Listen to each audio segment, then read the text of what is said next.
Hello guys, how's it going? My name is Dal, and with the patch 1107 out on the PTR, we could finally explore the brand new zone arriving with this update, the Siren Isle, which has been teased as a pretty big catch-up zone that offers a variety of ways for you to be able to gear out your ults, but also upgrade your main character, with a ton of new secrets for you to discover, but also plenty of armor, weapons, transmog, as well as other collectibles such as pets and mounts for you to obtain. And while the Isle is similar type of content from previous expansions, such as the Nazjatar or Mechagon from Battle for Azeroth, for instance, or think of like Timeless Isle from Pandaria, but just on a much smaller land scale, the actual island itself is filled with content and filled with activities. And the day one of it being open on the PTR, we had an insane time with so many different events happening all at the same time. So even while the island may seem small, it gives you plenty of stuff to do.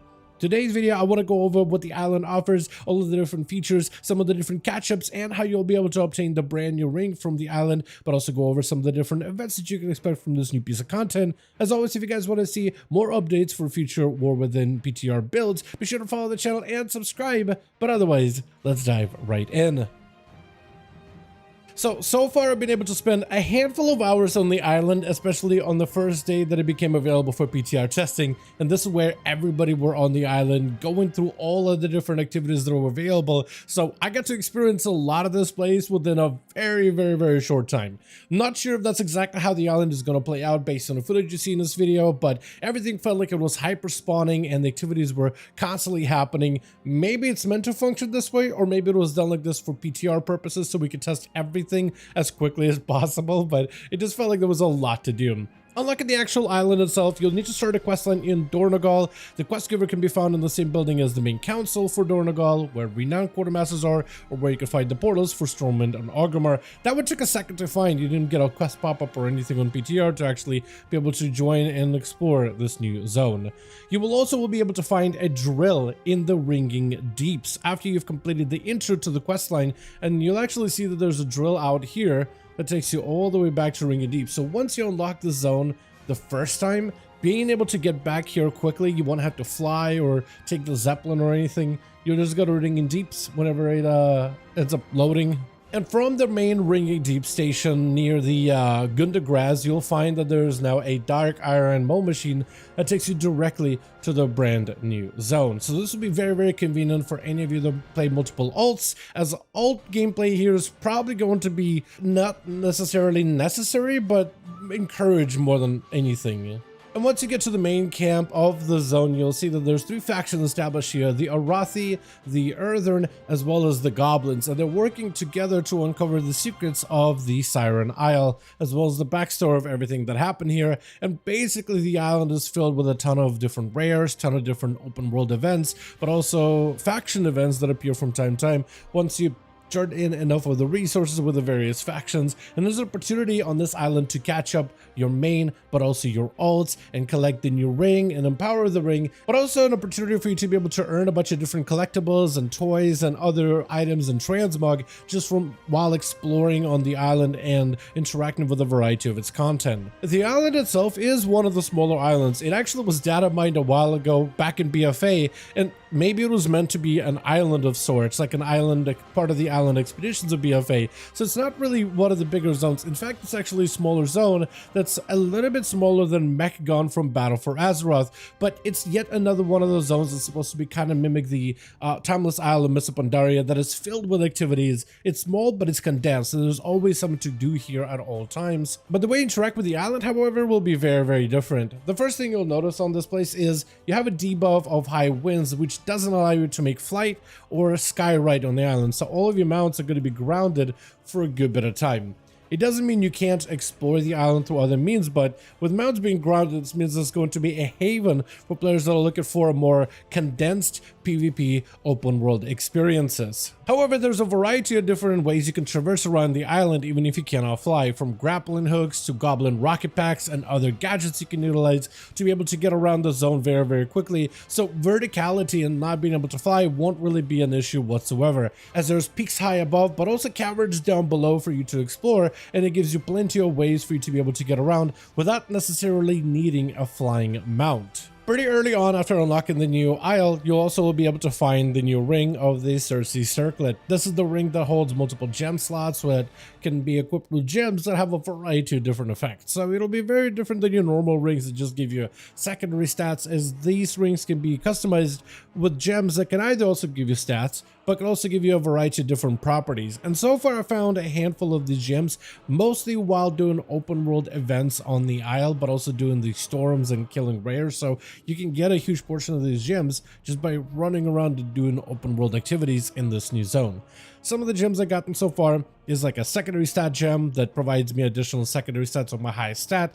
Not as good as an actual like ring with great amount of secondary stats, but the other gems can make the ring a little more interesting. I found a ring that gives me more stamina, increases my size a bit, and causes enemies that attack me while I'm above 80% health to take additional frost damage, and another ring of Thunderlord's Crackling Citron, where my special abilities have a chance to zap the target, dealing additional nature damage. Another gem I found, and I've only really found 4 of them so far, but a Mariner's Hallowed Citron is more of a healer gem. As you use spells and abilities, you have a chance to bathe 2 allies in restorative water, which just gives them more health each time the water jumps to those targets. And it seems like all these gems have a variety of different color coordinations to them. Like there's a what seems like a blue gem with a blue text, there's a pink gem with the pink text for Windseeker's Ruined Citrine, there's orange, there's yellow, but you would think that they would equip in like yellow goes in yellow, blue goes in blue, red goes in red, but this is more of a pinkish red, and the actual like orange reddish kind of color doesn't actually go there. Instead it actually goes in the blue. So it's interesting how they go in these, and I guess there's going to be multiple gem types that could probably be slotted into a variety of these slots, which should hopefully give you quite a bit of customizability of how you end up outfitting these gems. Now the ring itself can also be upgraded through a variety of quests that you do out in the open world to give it a higher item level. So this ring does have some upgrades behind it, and the higher item level of the ring is, the more potent all of these gem numbers become. So the higher the item level goes up, the more secondary stats provides, the more stamina and frost damage you can do, or the more nature damage you can do, scaling with the item level of the ring. And like I said, you'll unlock majority of the gems just by doing a lot of open world activities. And during the early days when everybody were out here on the island, this place was just filled with so many different quests and events that were happening all at the same time. Plus the storms that you can enter, which provides you another opportunity to be able to get a variety of these gems, as there's going to be even more rares and enemies and events happening on the island, but the danger level of the island goes up significantly. Another thing you also notice is once you unlock a gem type, you can actually buy those gems back up on these vendors. So if you accidentally sell these gems or destroy them or delete them, once you learned that gem, once you've unlocked it, you can always retrieve it from any of the 4 vendors. There's Angarola, which is with the Earthern. There's also a vendor with the goblins. There's supposed to be a vendor, I think it's this guy here, with the Hollowfall Arathi. And then there's also a Tortolan way up here on the island that you could buy some of the more Leviathan Citron gems. So there's at least 4 different vendors, but any gems you unlock on a character, you'll be able to retrieve them on your main afterwards.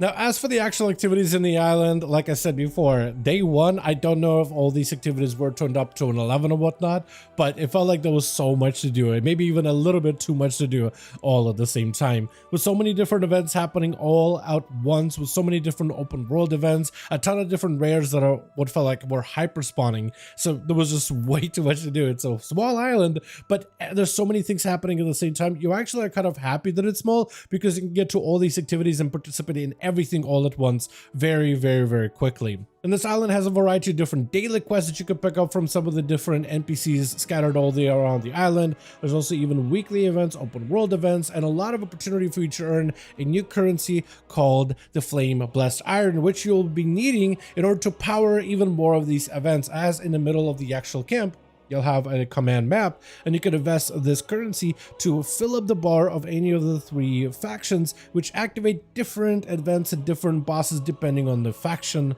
So all of these factions are necessary in order to be able to unlock even more events, which you'll be using with the Flame Blessed Irons, which you can collect from most of the things that you do on the island, from treasures, rares, and even world events. However, the currency of Flame Blessed Iron does have multiple other purposes, as well as there's a number of vendors on this isle. Like there's a Quartermaster, for instance, that allows you to be able to buy warband gear, which has its own unique recolor appearances for some of the Earthen Dungeon set for leather, cloth, plate, mail, And all the items you can obtain here are warbound. So anything you buy on your main character, you can then put on your warbound bank or send it to your alts directly, and those characters can equip those items immediately. Which is convenient because right now Flame Blast Iron isn't a warbound currency. You can't really transfer it across multiple characters, which is odd because so many currencies right now in War Within are warband transferable. So having this one not be transferable just feels a little odd, because you are going to have to visit this island on your alts to be able to get the ring in order to be able to have this upgrade item on those old characters as well. So